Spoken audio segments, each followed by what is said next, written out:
Is elevating Kamala Harris to the presidency the next stage in their plan? Michael Snyder reports. Ever since Joe Biden dropped out of the race, prominent Republicans have been relentlessly calling for him to resign. They argue that if Biden is unfit to run, he is also unfit to serve. And it's hard to argue that with that, but getting Biden to resign would essentially be the equivalent of throwing Brer Rabbit into the briar patch. Elevating Kamala Harris to the presidency is not going to help Republicans win in November. In fact, it would almost certainly help Harris and the Democrats. Let me try to explain. First of all, history has shown us that incumbent presidents always receive a notable boost compared to other candidates. Right now, Kamala Harris is not an incumbent president, but if she is elevated to the presidency, she will be. Secondly, if Kamala Harris ever serves for a couple of months in the White House, it will give her an opportunity to show the American people that she can do the job. As long as she does not mess up too badly, that could calm the fears that many have about her ability to fill the role. Thirdly, the moment that she is sworn in, she will become the first woman president, and that will be greatly celebrated by the mainstream media and will generate a tremendous wave of enthusiasm for her campaign. So even if many Republicans were not calling for Joe Biden to step down, I think that this is what the Democrats were planning anyway. Ultimately, I think that elevating her to the presidency is simply the next logical step in her grand plan to get Kamala Harris into the White House. Of course, they're going to need a good excuse, and Joe Biden's failing health is perfect. As I discussed yesterday, it appears that Joe Biden had a very alarming health episode during his visit to Las Vegas last week. KSNV reported that a hospital in Las Vegas was put on alert due to a possible medical issue with President Joe Biden. A Las Vegas hospital was on standby after being alerted about a possible medical issue with President Joe Biden Wednesday afternoon while he was visiting southern Nevada.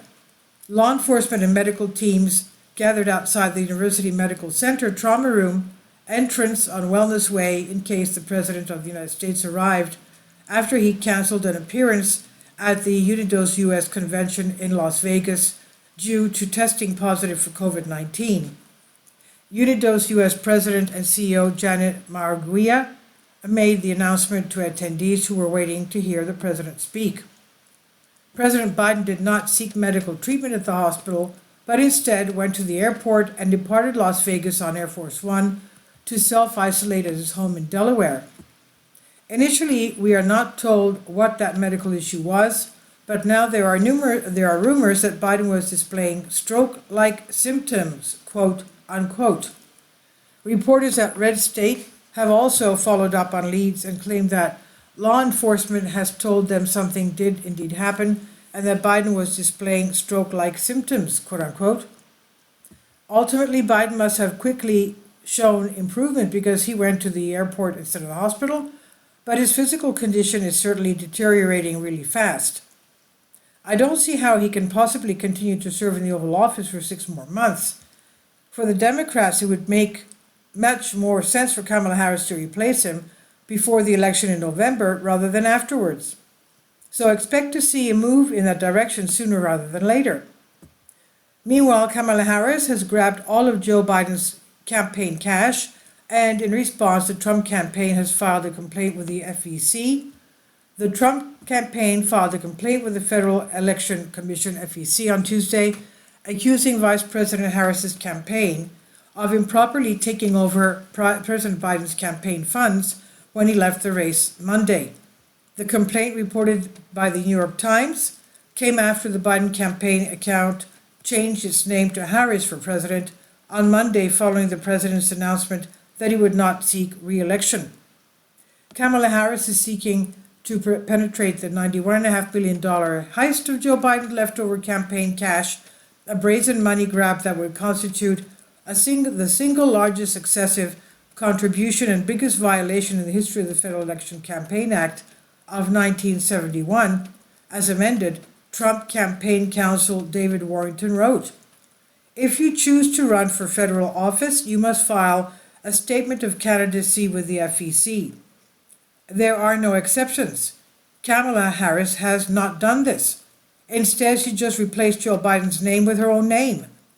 The complaint argues that, quote, if Kamala Harris were a candidate for something in 2024, federal law requires her to have filed a statement of candidacy and for her name to have appeared in the name of her authorized committee. But Kamala Harris's name does not appear in the name of her purported authorized committee, Biden for president, and until Sunday, no statement of candidacy existed for her. And then Sunday, rather than filing her own statement of candidacy, she merely altered the Joe Biden's to replace his name with hers. There is no mechanism under the Act for one individual to end another's federal candidacy by simply amending the other's form. Two, moreover, in that purported amendment form, Harris designated Biden for president as her principal campaign committee and then renamed it. Altering a document submitted to the federal agency is a violation of 18 U.S.C. number 1519.3. There's another allegation that is even more alarming.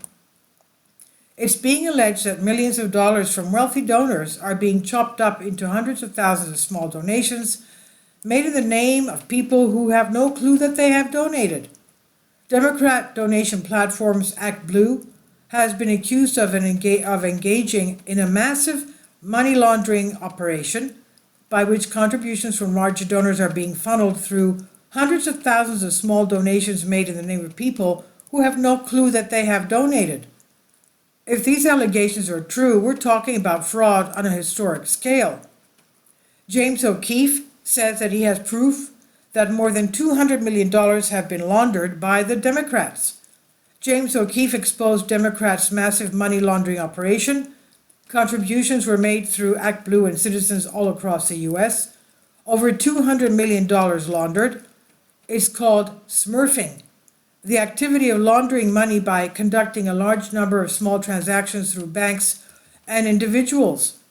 One person contributed $217,000 through 12,000 different contributions in a 3-year period in variations of his name and address. Thousands of transactions laundered hundreds of millions of dollars. Even though the FEC has been alerted, everyone pretty much agrees that it is going to take years for them to do anything. It's unlikely that the Commission would take any action until well after Election Day, given its slow pace of resolving enforcement questions. I don't think most campaign finance lawyers believe that this is the best reading of the law. Rick Hasen, an election law expert at UCLA's law school, told CNN on Tuesday of the Trump campaign argument, but he added, that does not mean it can't get tied up in FEC proceedings for years. By the time the FEC finally resolves this question that are now being raised, the election will have been over for a very long time. In the end, someone might get slapped with a fine. This is yet another example that demonstrates that our system has become a complete and utter joke. We live in a nation that is a very, very advanced stage of decay, and our politicians are some of the biggest lawbreakers of all. And now that lawlessness is reigning from the very top of our society to the very bottom, how much time do we have left before it fully collapses? And this is by Michael Snyder, End of the American Dream. Please leave your comments, and thank you for your support. This is by Michael Snyder. About the author, Michael Snyder's extremely controversial new book entitled Chaos is available in paperback and for Kindle on Amazon. He's also written 7 other books that are available on Amazon, including End Times, 7-Year Apocalypse, Lost Prophecies of the Future of America, The Beginning of the End, and Living a Life That Really Matters. When you purchase any of Michael's books, you help to support the work he's doing. You can also get his articles by email as soon as he publishes them by subscribing to his Substack newsletter. Michael has published thousands of articles on the Economic Collapse blog, End of the American Dream, and The Most Important News, and he always freely and happily allows others to republish those articles on their own websites. These are such troubled times and people need hope.